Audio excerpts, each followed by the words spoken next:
Sejarah, cerita masa lalu.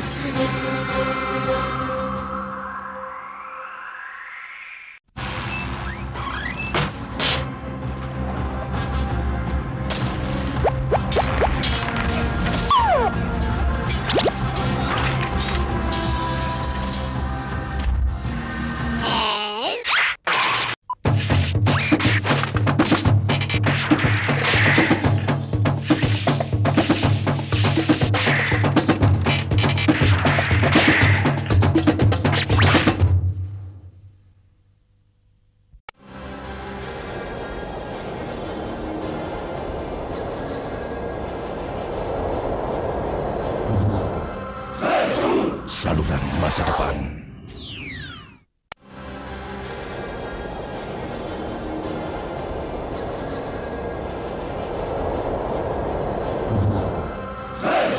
Saluran masa depan.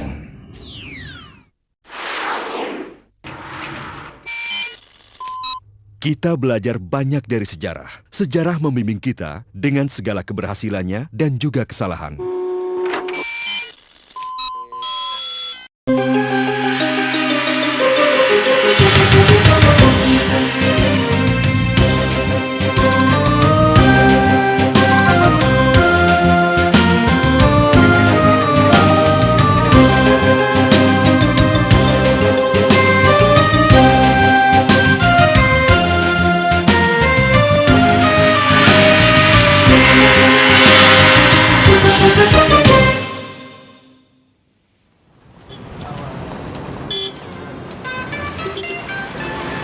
Kesibukan di sebuah kota raya dengan kepadatan 2 juta penduduknya sekali imbas tidak ubah seperti kota raya lain.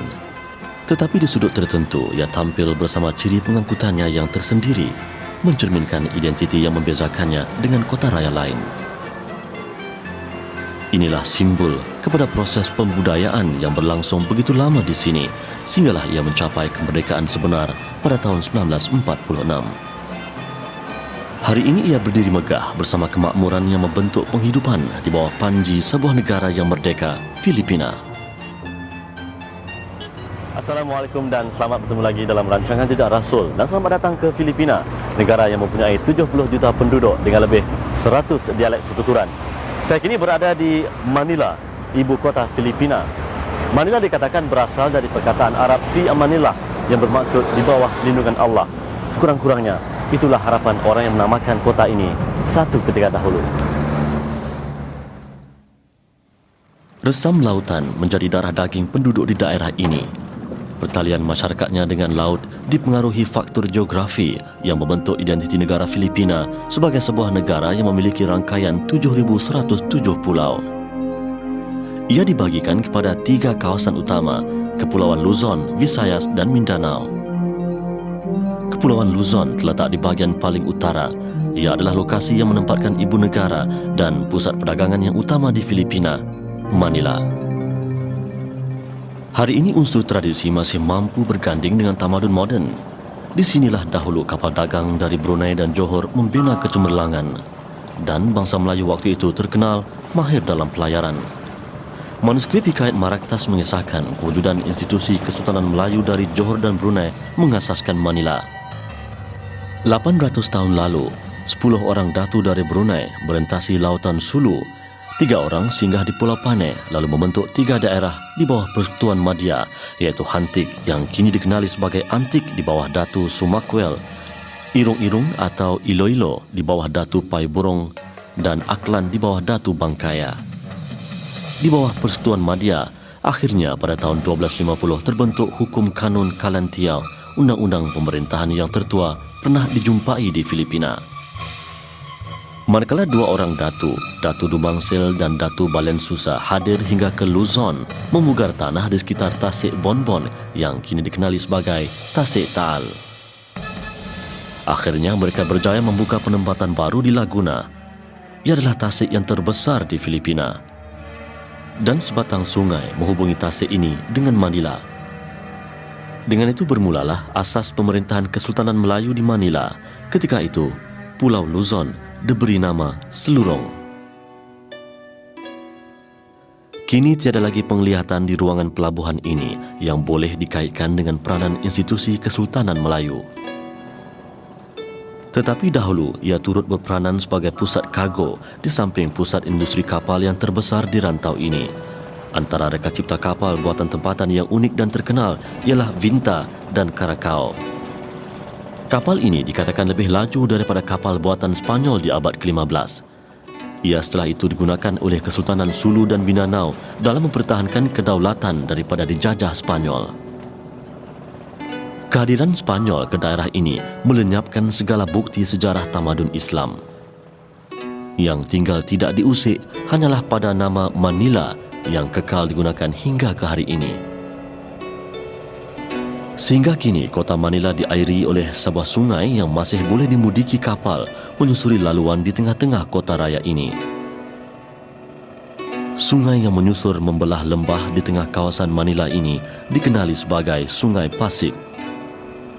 Istilah Pasig mempunyai persamaan dalam bahasa Melayu yang membawa makna pasir.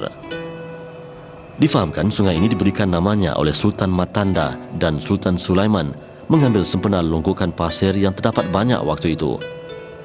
Dikatakan juga kesibukan kapal waktu dulu mengatasi apa yang dapat dilihat hari ini. Di pinggir sungai ini pernah terdiri sebuah kota pemerintahan Sultan Sulaiman. Sebelum penaklukan Manila di tangan Spanyol pada tahun 1571, Manila diperintah oleh Raja Sulaiman dan Raja Matanda. Waktu itu, Tondo diperintah oleh Raja Lakandula. Tetapi dengan jatuhnya kota Sultan Sulaiman di tangan Spanyol, seluruh binaannya dimusnahkan dan di tapak yang sama didirikan kota yang dikenali sebagai Intramuros.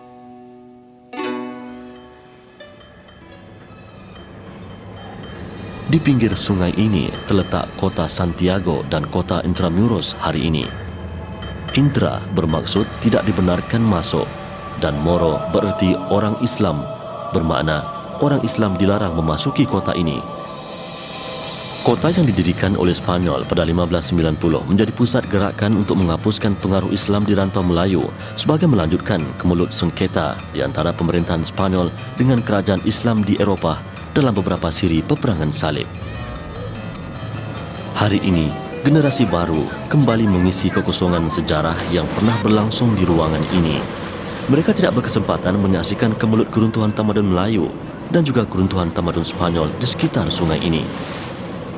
Kini kepiluan waktu silam diganti dengan suasana kebebasan yang digambarkan melalui rupa keceriaan di wajah mereka. Keceriaan itu tercerna daripada kemakmuran hari ini membezakan bentuk rupa kota raya Manila yang baru dengan kota yang lama penuh tragis di pinggir sungai bersejarah ini. Di pinggir kota Intramuros inilah terletaknya pusat bandar Manila hari ini. Hanya setelah Filipina menikmati kemerdekaan, syiar Islam kembali ke kota raya ini, antaranya Golden Mosque atau Masjid Emas yang terletak di Kuipo, satu kawasan di tengah-tengah kota raya Manila. Walau apapun hakikat yang lalu, jelas pada hari ini, setelah Filipina mencapai kemerdekaan, Islam kembali dengan wajah dan semangat baru. Golden Mosque, satu daripada 12 masjid utama di kota raya Manila yang dibina selepas Filipina merdeka daripada penjajahan Spanyol dan Amerika. Di Pulau Luzon sahaja, kini terdapat 137 buah masjid yang didirikan selepas Filipina merdeka.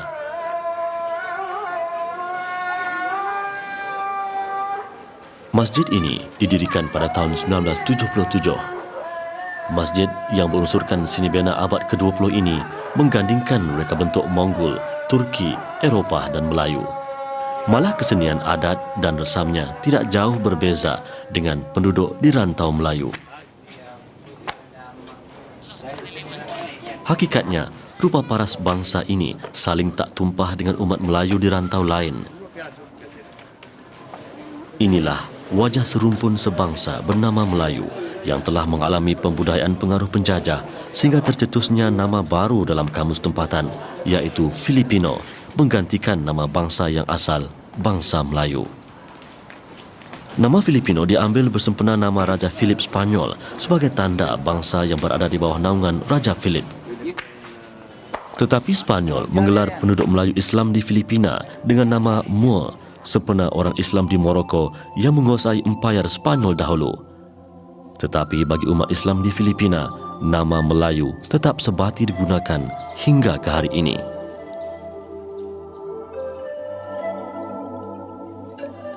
Ruangan masjid ini kini menjadi bukti bahawa penghayatan agama Islam terus berlangsung sekiranya kebebasan diberikan perhitungan.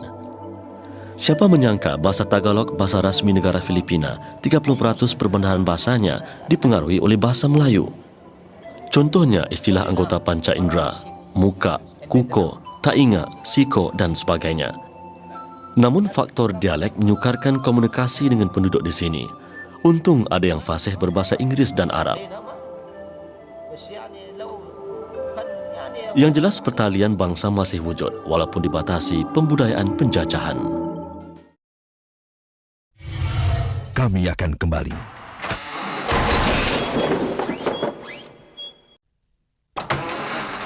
Kami kembali.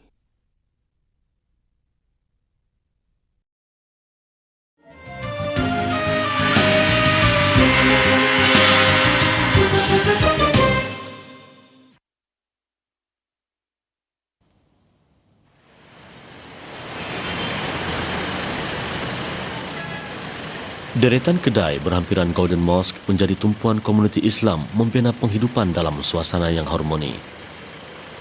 Di pinggiran masjid ini, di Quipo, urusan niaga membentuk kesibukan. Detik kebebasan beragama hari ini menampilkan kecenderungan melaksanakan tuntutan agama dalam keseluruhan aspek kehidupan. Kini, gambaran sosial di kota raya ini turut menampilkan budaya Melayu dan Islam yang ketara di ruangan perniagaan ini.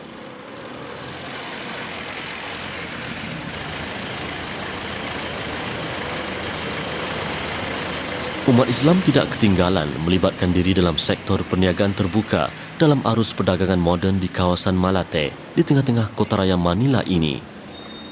Perniagaan tukaran wang antara bidang yang dicuburi umat Islam, ia jelas pada tanda nama sepanjang ruangan kaki lima ini. Terdapat kira-kira 120 kedai tukaran wang asing milik saudagar Islam di seluruh kota Manila. Kesempatan ini turut diambil oleh seorang penduduk beragama Islam yang berasal dari Mindanao, Haji Maulana Sakaluran, 65 tahun. Dia kini aktif dalam perniagaan di kawasan Malate ini. Haji Maulana Sakaluran memiliki 9 buah kedai tukaran wang asing, 2 buah restoran dan 2 kedai runcit. Bagaimanapun, urus niaga masyarakat Melayu Islam ini hanya sebahagian kecil daripada keseluruhan ruang niaga di kota raya Manila yang besar ini. Ia bersesuaian dengan jumlah umat Islam yang hanya 20% daripada 2 juta penduduk kota raya Manila. Di sini, Haji Maulana Sakaluran dibantu 8 orang pekerja. Ada di kalangan pekerjanya yang menganut Islam apabila remaja. Di sini, sesiapa yang memeluk Islam dipanggil balik Islam. Yang pasti, umat Islam Manila tidak pernah tertinggal dalam perniagaan walaupun mereka merupakan kelompok minoriti di kota raya ini. Malah siapa menyangka di sebalik kesibukan kota raya ini tersembunyi urusan memartabatkan Islam di sebuah bangunan di kawasan Quezon. Perjuangan umat Islam melalui Barisan Pembebasan Kebangsaan Moro atau MNLF mendorong kerajaan Filipina merestui penubuhan Pejabat Hal Ehwal Muslim atau OMA pada 1987. Perjuangan bersenjata dahulu kini diganti dengan program pembangunan umat Islam yang berjumlah 12 juta orang. OMA terbahagi pada 5 biro utama, iaitu Hal Ehwal Kebudayaan, Pembangunan Koperasi, Penempatan Muslim, Urusan Jemaah Haji dan Perhubungan Luar.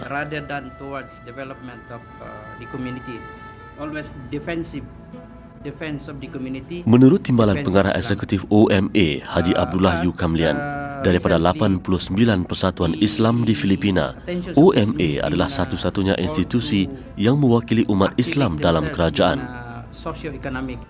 Inilah antara perubahan paradigma yang mendasari perjuangan Islam di Filipina hari ini.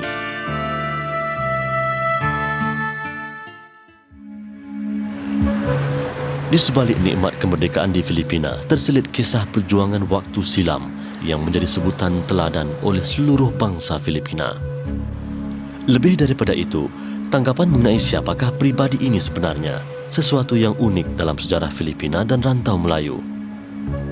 Apapun hakikatnya, bangsa Filipina berbilang agama sependapat dalam satu perkara, bahawa dia disanjung sebagai pejuang nasionalisme yang terunggul di Filipina, malah yang pertama di Asia. Uniknya, kerana pribadi ini mengaku dia seorang yang berbangsa Melayu. Malah namanya tidak terdapat dalam perbendaharaan kata Spanyol maupun Inggeris. Nama asal Rizal ialah Jose Protasio Alonso Mercado.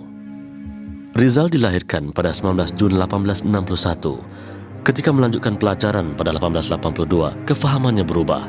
Dia bukan sekadar melanjutkan pelajaran di bidang perubatan di Spanyol dan Perancis, malah turut menjelajah hingga ke Jerman semata-mata untuk mengkaji asal-usul bangsanya.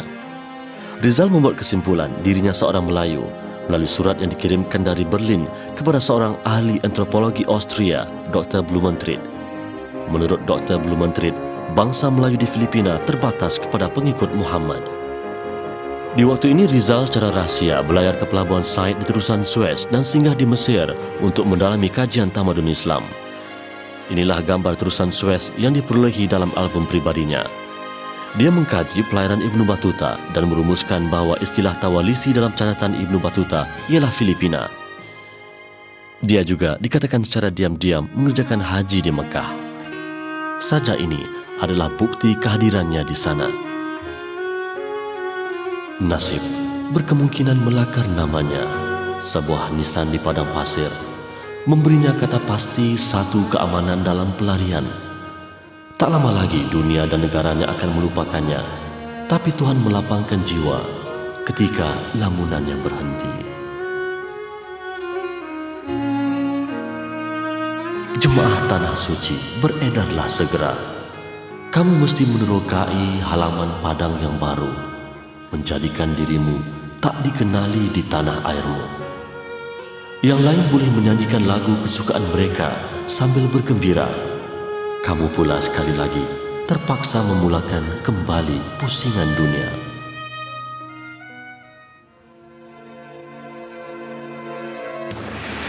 Dia mengorak langkah pada Mac 1887 menyiapkan novel kontroversi ini yang dicetak di Jerman, menyelar golongan pendeta di Filipina. Di novel inilah beliau mempopularkan namanya sebagai Rizal. Di Filipina bukunya dibakar, Rizal pula dianggap pengkhianat agama. Pada 1891, dia kesendakan untuk membeli sebidang tanah. Dia bercadang untuk tinggal di daerah jajahan British ini yang aman didiami penduduk Melayu serta bebas mengamalkan agama. Tetapi segalanya berubah apabila pihak Spanyol menahannya.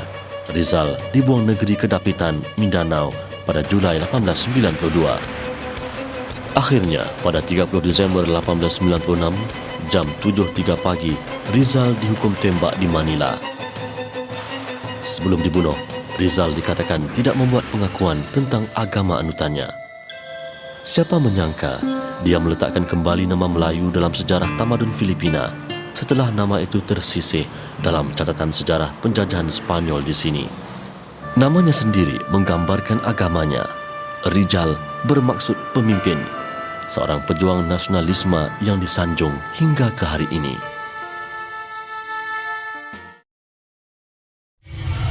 Kami akan kembali.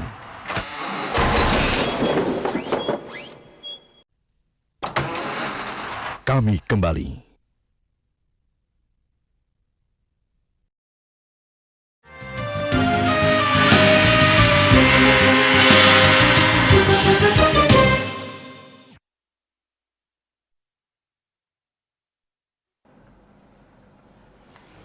Tolak ansur dalam urusan agama membuka ruang untuk Islam berkembang semula di Manila, antaranya kawasan penempatan baru penduduk Islam di sini. Ini ialah San Miguel, terletak di tengah-tengah kota raya Manila. Tapi untuk kemari anda perlu bertanya kerana lokasinya agak tersorok. Di sinilah dibina masjid pertama di Manila, iaitu Masjid Besar Manila, dibina pada tahun 1966, dan juga letaknya Institut Islam Manila, di mana ia berfungsi mendidik kanak-kanak tempatan dengan pendidikan Islam. Masjid ini didirikan secara berperingkat hasil sumbangan dan usaha gotong royong penduduk di sini. Walaupun ruangan tanah agak terbatas, namun usaha pembesaran masjid ini berterusan sehingga kini memenuhi bilangan penduduk yang terus bersesak kemari. Pengajian Islam diusahakan sendiri oleh pendukung agama di sini kerana pendidikan seumpama ini tidak termaktub dalam kurikulum pendidikan nasional Filipina. Dan sudah menjadi lumrah wanita Islam di sini berpakaian begini. Ya, seolah-olah pengenalan diri kepada wanita beragama Islam di Filipina. Go to anywhere in Metro Manila wearing the kumbong. Kumbong. Yeah. We call that kumbong.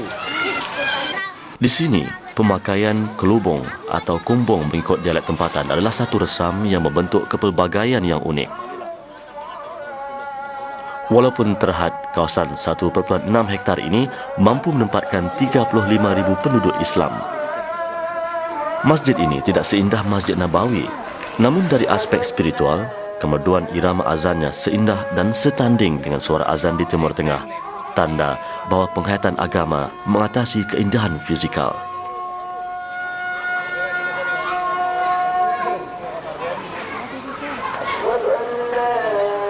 Apa yang dikatakan sebagai Islam bukan terjurus kepada unsur fizikal semata-mata. Sebaliknya, Islam tersemai di sanubari dan jiwa umatnya sehingga membentuk sebuah kesatuan akidah yang tidak mungkin mampu digugat oleh kekerasan dan kekejaman. Itulah perlembangan sebenar tamadun Islam yang berlangsung di daerah yang pernah berada di bawah bayangan penjajah Spanyol lebih 380 tahun lalu.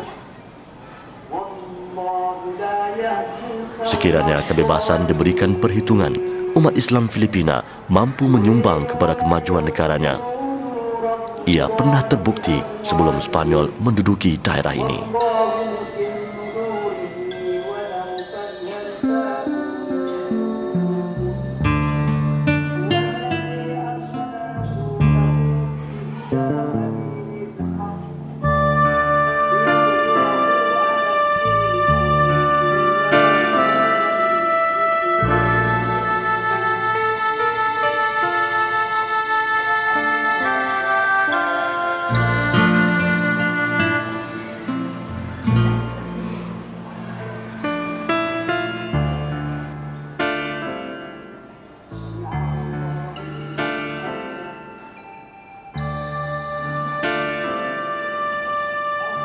Pelaut terkenal dan Jenderal Spanyol yang digeruni, Ferdinand Magellan, terbunuh di tangan seorang pahlawan Melayu Filipina bernama Lapu-Lapu.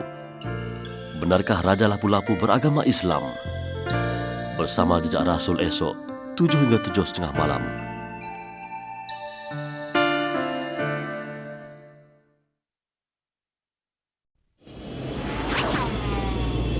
Perjalanan kita selesai. Ayo kita pergi.